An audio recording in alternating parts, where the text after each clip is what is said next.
जब कुंडली मिलान कर लिया जाता है उसके बावजूद भी विवाह टूट क्यों जाता है? जिन लोगों को भी ज्योतिष शास्त्र की जानकारी कम है वे मात्र गुण मिलान करके और विवाह का निर्णय ले लेते हैं। इनमें से यदि कोई एक भी दोष हमारी जन्मपत्री में विद्यमान होगा तो विवाहित जीवन को कहीं न कहीं हानि अवश्य।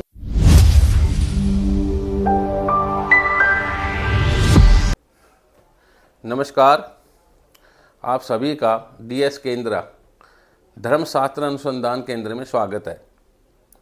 अगर आपको हमारे वीडियो पसंद आते हैं तो कृपया सब्सक्राइब और लाइक अवश्य करें और शेयर भी किया कीजिए। आज हम बात करते हैं कुंडली मिलान की,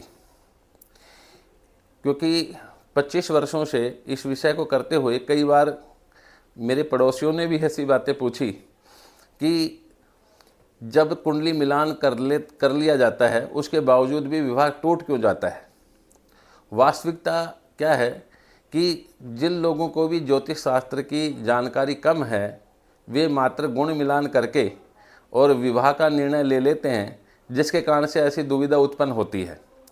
बल्कि ज्योतिष शास्त्र के अंदर कुंडली मिलान से संबंधित 3 प्रकार की प्रविधियां या तरीके या सिद्धांतों की बात की गई। इसमें प्रथम जो है उसको हम कुंडली मिलान के संदर्भ में जिसे गुण मिलान कहते हैं, अष्टकूट गुण मिलान कहते हैं, वह पहला तरीका है।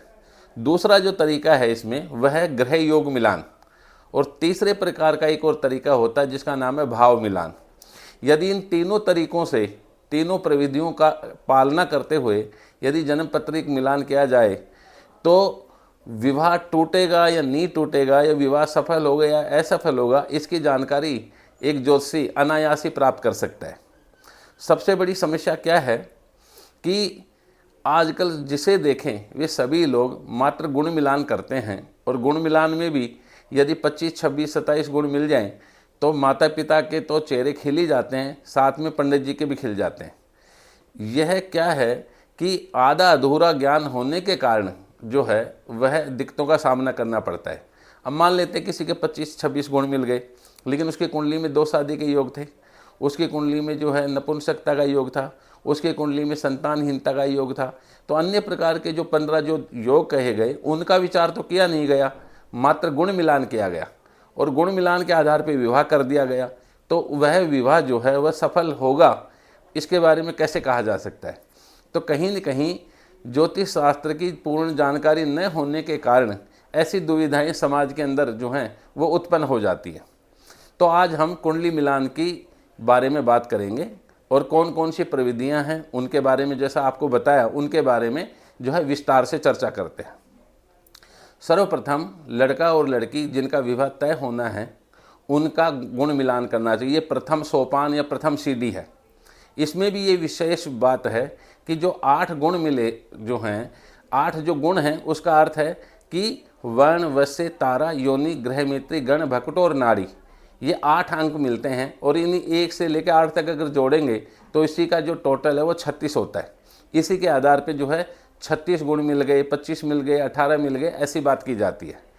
इसके संदर्भ में भी शास्त्र का मत है, न वर्ग वणो न गणो न योनि, दी द्वादशे ने षडाष्टके वा, तारा विरुद्धे नव पंचमे वा, राशिष मैत्री शुभदो विवाहे। अर्थात न वर्ग देखो, न वर्ण देखो, न गण देखो, न भकुट देखो, इन सब चीज़ों का विचार करना बाद की प्राथमिकता है। सर्वप्रथम ग्रह मैत्री देखनी चाहिए। वैसे भी देखा जाए तो हमारे यहाँ कहावत है कि मन मिले का मेला, कौन गुरु कौन चेला। अर्थात जहाँ पर भावनात्मक लगाव हो, जहाँ सेंटिमेंटल अटैचमेंट हो परस्पर पति और पत्नी के बीच में, उन दोनों के बीच में विरोधाभास आसानी से उत्पन्न नहीं हुआ करता। जब आप किसी से प्यार ही करने लग जाएंगे, जब आपका मन ही उसके प्रति जो है आसक्त हो जाएगा, तो ऐसी स्थिति में विवाह कैसे टूट सकता है? तो यहाँ पर ये विचार बहुत ज़रूरी है। लेकिन होता क्या है कि नाड़ी दोष के बारे में बहुत ज़्यादा बात कही जाती है कि जो नाड़ी दोष है उसके 8 गुण मिलते हैं। तो ये 3 प्रकार की नाड़ियाँ होती हैं, आदि, मध्य और अनंत्य। इसमें क्या है कि समान अगर नाड़ी हो तो दोष बन जाता है, लेकिन अगर भिन्न भिन्न नाड़ी हो तो ये दोष नहीं बनता। लेकिन यहाँ ये भी विचार है कि अगर एक ही नक्षत्र में वर और कन्या का जन्म हो, लेकिन दोनों के बीच में चरण भेद हो और चरणों के बीच में जो है वो वेद ना हो रहा हो, तो ऐसी स्थिति में उनका विवाह किया जा सकता है। या दोनों का नक्षत्र एक है लेकिन दोनों की जो राशि स्वामी हैं वो जो हैं वो एक ही ग्रह बन जाए। जैसे मेष लगन के अंदर जितने भी बच्चे पैदा होंगे उनका अश्वनी, भरणी और कृत्तिका नक्षत्र में जन्म होगा। तो अब ऐसे में क्या है कि जैसे मान लेते हैं कृत्तिका नक्षत्र में जन्म हुआ वर का, और कन्या का जो है वृषभ राशि में जन्म हुआ और उसका भी जन्म नक्षत्र कृत्तिका या 10 अंश तक होगा।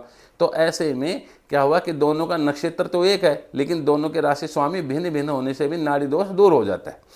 और यहाँ ये भी विचार है कि नाड़ी दोष का जो प्रभाव है वो संतान और स्वास्थ्य पे सबसे ज़्यादा पड़ता है। लेकिन अगर किसी की जन्म पत्री में ही लग्निश लगन में स्थित है, शुभ ग्रहों से युक्त या दृष्ट है तो या लगन वर्गोत्तम आदि है, तो ऐसे में स्वास्थ्य उत्तम रहेगा। और पंचमेश और बृहस्पति या पुत्र कारक ग्रह की भी स्थिति अच्छी है तो संतान भी अवश्य हो जाएगी। तो ऐसे में नाड़ी दोष होते हुए भी विवाह किया जा सकता है।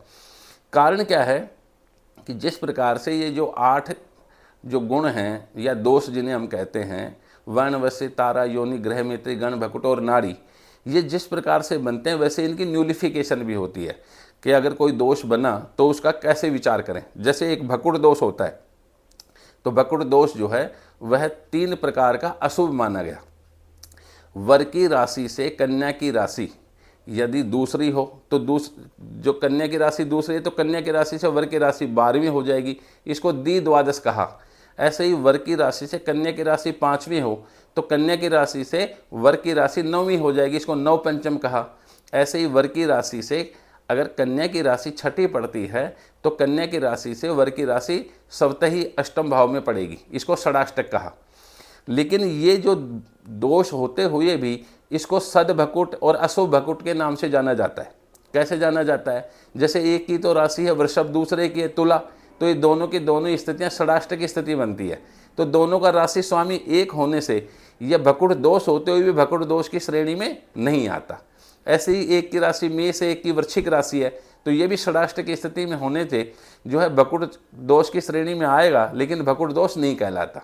एक की राशि मकर है, एक की राशि कुंभ है, तो ऐसी स्थिति में क्या होगा? द्विद्वादश योग बना, तो ऐसी स्थिति में भी सद्भकुट होएगा। एक की राशि कर्क, एक की राशि सिंह है, तो ऐसे में भी द्विद्वादश स्थिति बनने के बावजूद भी ये सद्भकुट कहलाएगा। क्यों कहलाएगा? वास्तविकता यह है कि प्रत्येक ग्रह की जो नैसर्गिक मित्रता है वही जन्म पत्री के आधार पर फलादेश में भी और कुंडली मिलान में भी सबसे ज़्यादा महत्वपूर्ण योगदान देती है।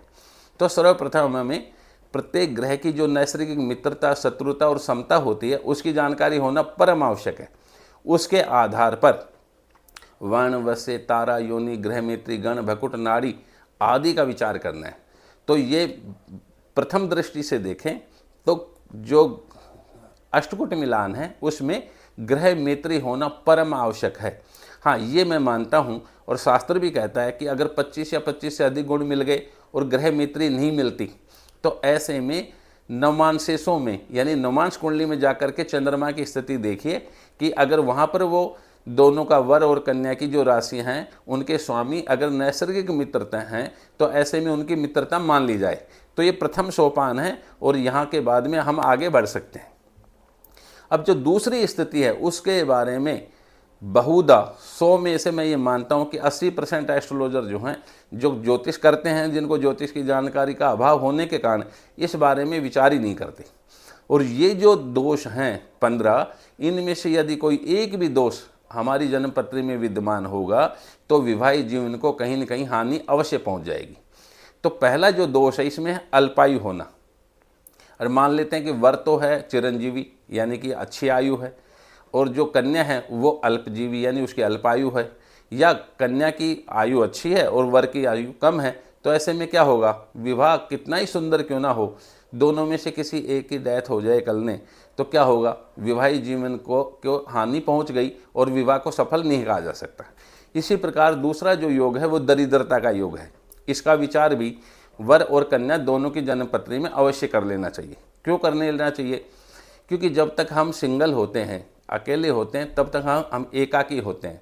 लेकिन जैसे ही हमारा विवाह होगा हम जो है वो सामाजिक प्राणी कहलाने लग जाते हैं। समाज के अंदर हमारी एक पहचान बन जाती है और जिम्मेदारियाँ आएंगी। अभी तो पत्नी आई है, कल ने बच्चे होंगे तो एक की बजाय दो होंगे, उनकी एजुकेशन आदि, यानी अपने जो उत्तरदायित्व हैं वह व्यक्ति बिना धन संपदा के नहीं निभा पाएगा। ऐसी स्थिति में जो है दरिद्रता योगों की बात कही गई। तो यहाँ ये देखना चाहिए कि वर और कन्या दोनों की जन्म पत्री में कहीं दरिद्रता के योग तो नहीं है।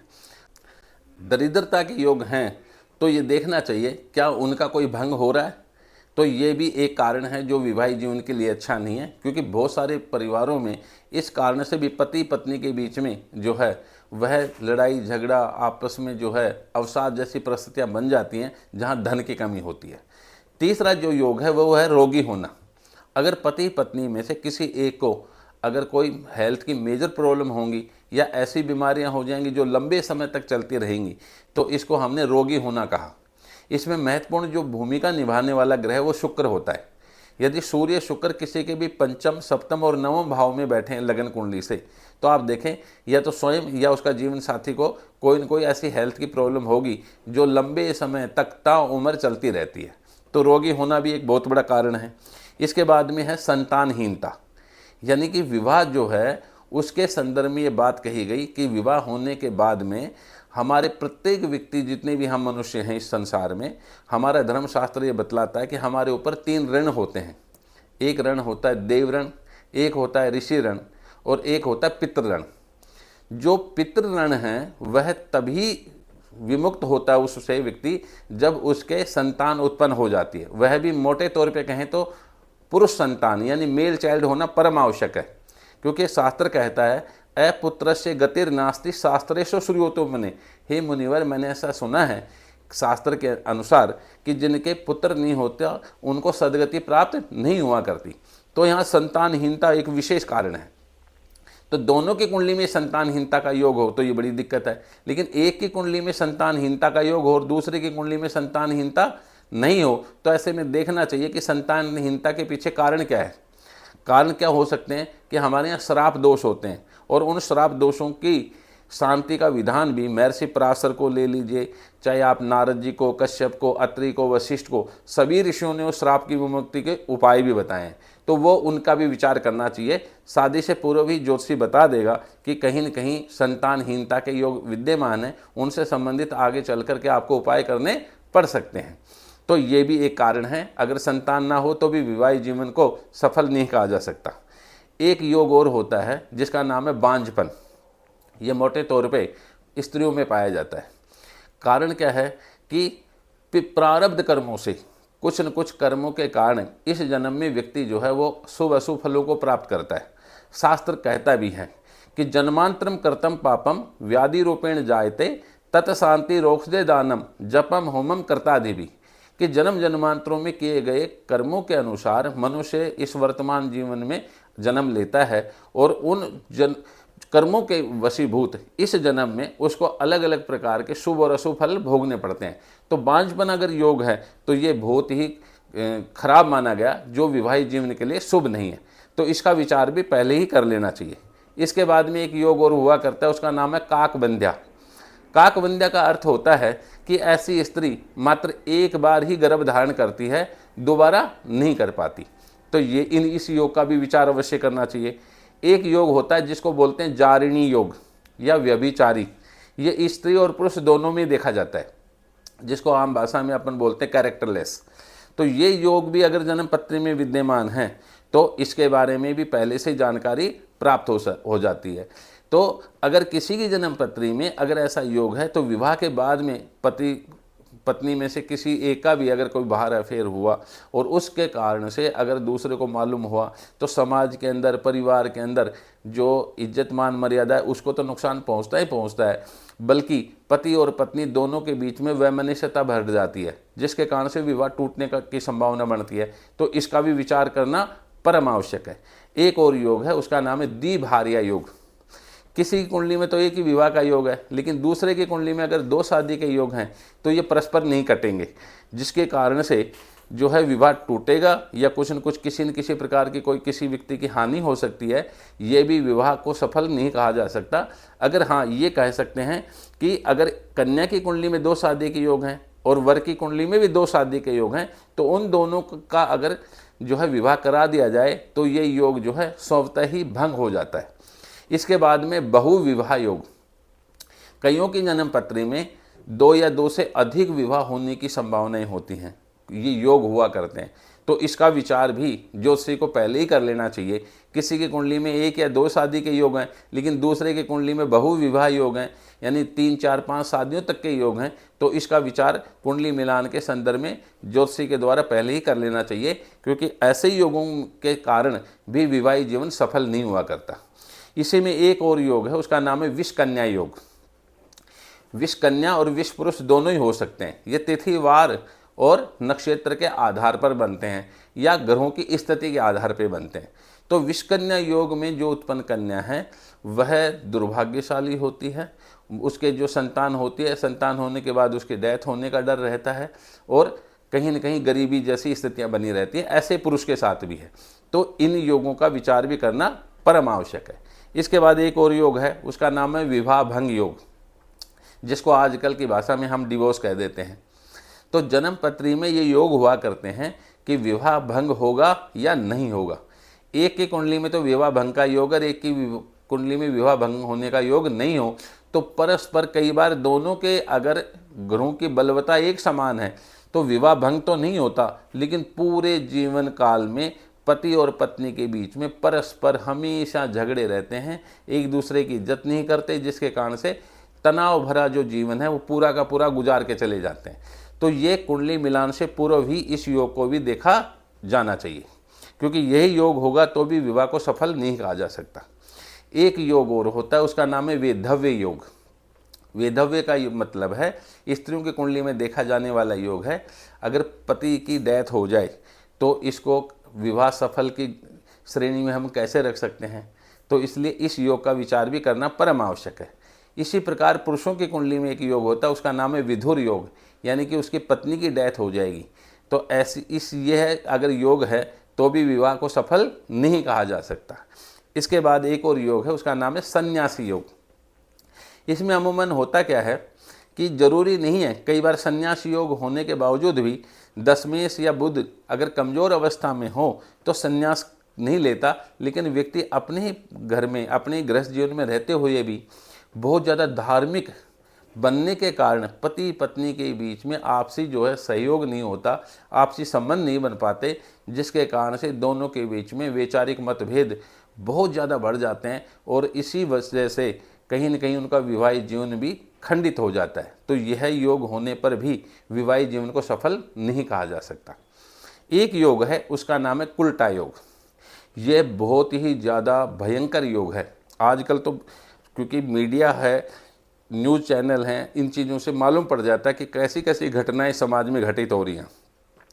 कुल्टा योग का मतलब है ये पुरुष और स्त्री दोनों की कुंडली में हो सकता है कि ऐसा जो व्यक्ति होता है वह शादी के बाद भी किसी न किसी अनैतिक संबंध में अपने आप को डाल के रखता है, जिसके कारण से अपने प्यार को पाने के कारण अपनी पत्नी या पति को नुकसान पहुंचा देता है।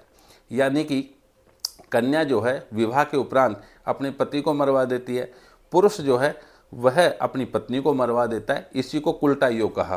तो इन योगों की जानकारी होना परम आवश्यक है। अगर ये योग हैं तो विवाहित जीवन सफल नहीं कहा जा सकता।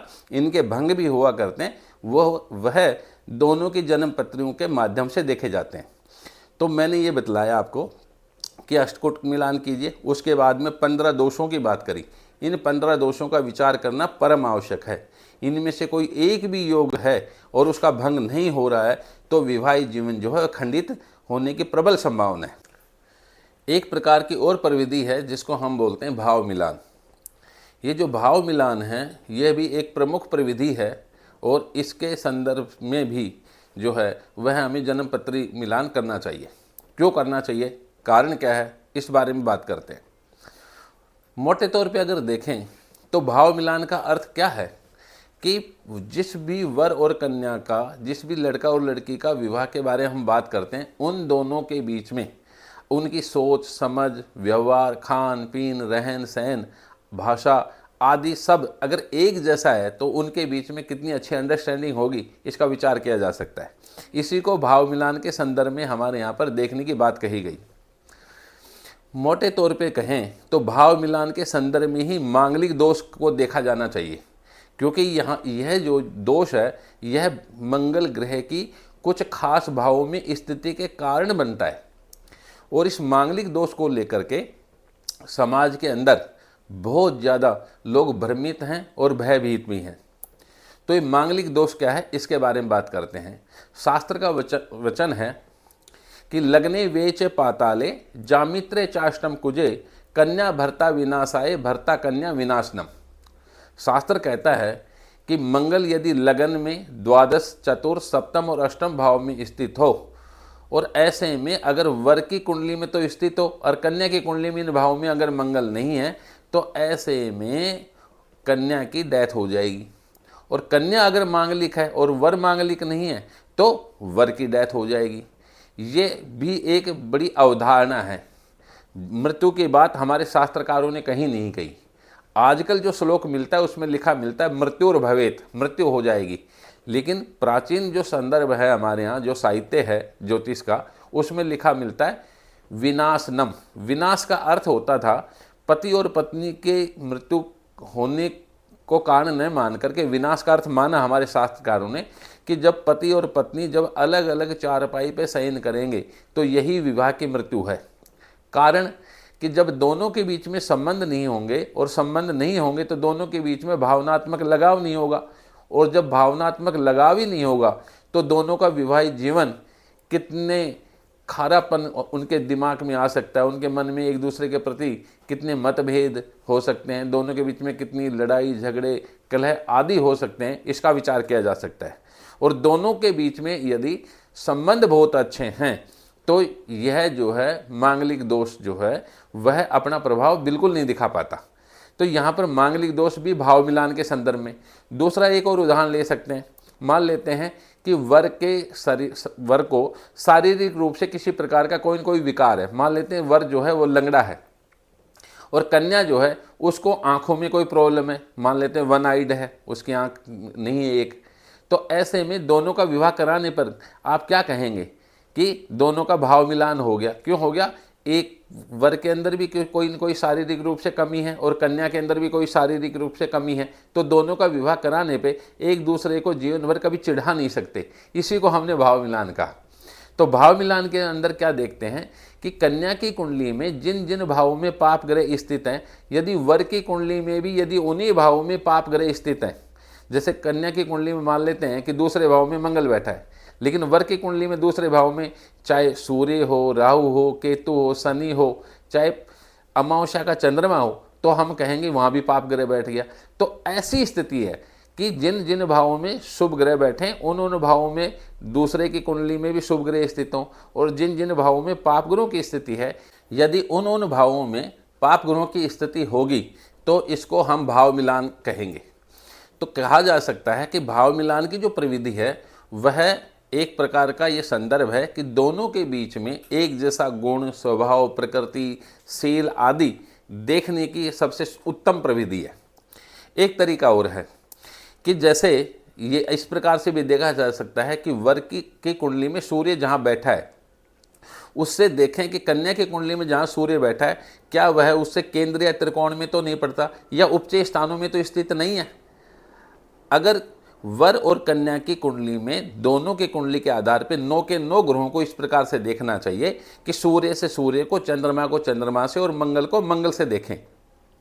अगर जितने ज़्यादा ग्रह अगर एक की राशि से दूसरे की राशि तक अगर हम गणना करें तो 8वें और 12वें भाव में होंगे तो यह अच्छी स्थिति नहीं कही जा सकती। तो यदि केंद्र त्रिकोण में हो या 3, 6, 10, 11 भावों में है, उपचय स्थानों में बैठे हैं, तो ये भी बहुत अच्छा भाव मिलान की प्रविधि बन जाती है। तो इस प्रकार से भाव मिलान करना चाहिए।